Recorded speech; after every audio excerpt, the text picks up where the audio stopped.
Our 20th and final day for macro hunting with the Harris Group. Yun, dito na yung aming bangka.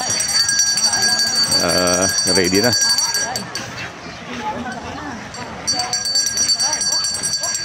Daming tao dito ngayon sa beach. Weekend, Sabado. Yung Sabado palaging maraming tao dito sa beach ng Anilao, lalo na bukas.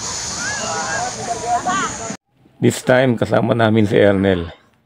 Eto nga, nagsisimula na kaming pumalaot para mag-dive. Yun, kalmang-kalmang dagat, good weather. Jack, nagala oh. Jack. Nagala, pinapili lang na suka, sumama sa bangka. Ala. Madami ka sa inyo, Jack.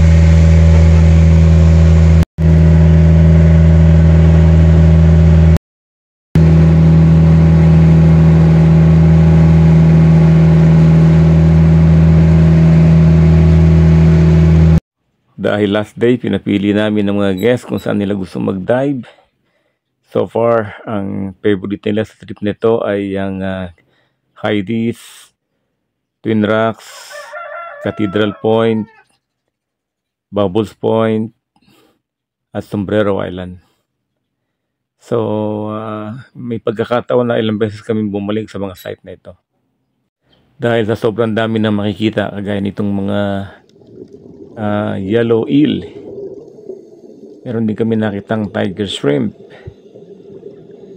Ayan. Hypsilodoris apoligma. Ayan. At saka school ng jackfish. Grabe, sobrang dami. Kasarap nitong isigang arugari. Yun, no? Kapal. Ang kapal ng talakitok na ito. Kaya maraming nawiwili mag-dive dito sa Anilao. Yun.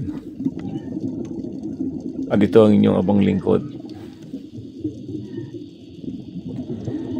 Ito pa ang aming mga nakita. Yan. Orange frogfish. Mga 3 cm ito. Meron ding flamboyant cuttlefish. Mga 2 cm ang laki nito. Meron ding pair ng sea moth. Normally palaging dalawa ito eh. Mga bottom dwellers. Yan, ang ganda nila oh. Meron din kaming nakitang jellyfish na normally sa black water namin nakikita. Pero ngayon ito ay blue water. Kaya blue water ang background. May sting yan jellyfish na yan eh. Meron din mga nudie na ganito na tamad kumilos. Ito namang isang ito ay nangingitlog. Pero parang may uno sa ilalim ng dagat. Malakas ang agos. Oh. Pero hindi siya natitinag sa kanyang pagkakakapit para lang sa kanyang mga itlog. Kaya siya ay kapituko. Ito ay isang uri ng nudibranch na kung tawagin ay Hypsilodoris apoligma. Meron ding Nemo, syempre hindi pa huhuli si Nemo. Ayan. Ito pa ang aming mga nakita. Isang uri din ng Hypsilodoris apoligma na nakulay pink. Meron ding mga hipon sa crinoid. Ayan. Meron ding peacock mantis shrimp na nasa loob ng lungga na ayaw lumabas. Meron ding mga coral na tinatawag na Trubastria. Ito sa magandang klase ng coral dito sa Anilao. Ito naman ang frogfish. Isa ito sa mga highlight ng dive namin.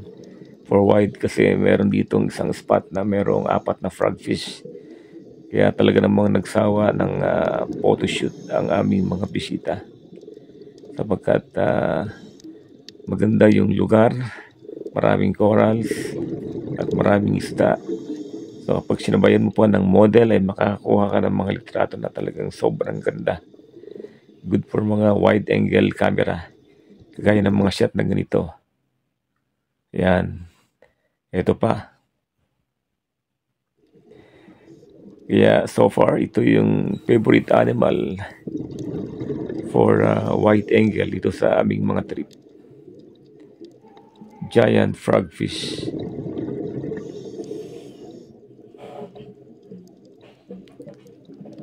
Yun. Ito naman ang isang uri ng nudibranch na tinatawag na Tryone. Ito ay dalawang nudibranch na binubuntutan ng isa pa. Ayan. Palagi silang ganyan eh. Nakakita rin kami ng frogfish na tumitilaok na parang manok.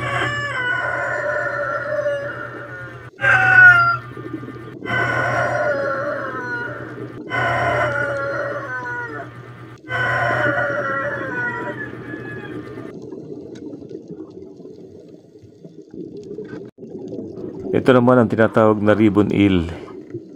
Bihira itong makita sa labas, pero pag ito nakita mo sa labas, napakaganda. Ito naman ang mga hipon sa crinoid. Normally kung anong kulay ng crinoid, ganun din klaseng hipon ang makikita mo. Ito naman ang isang uri din ng nudibranch na tamad. Ayan. Ito pang isang uri ng hipon sa crinoid. So, kagaya ng sinabi ko kung anong kulay ng crinoid, ganun din ang kulay ng hipon. Ayan, meron ding orange frogfish na or anglerfish, nag-aabang ng makakain. Ito pa ang aming mga nakita, mga nudibranch. Ayan, ito ay maliliit lang, no? Ayun. Sa wakas, natapos din. Salamat ng marami sa inyong grupo, Hari. Until next time.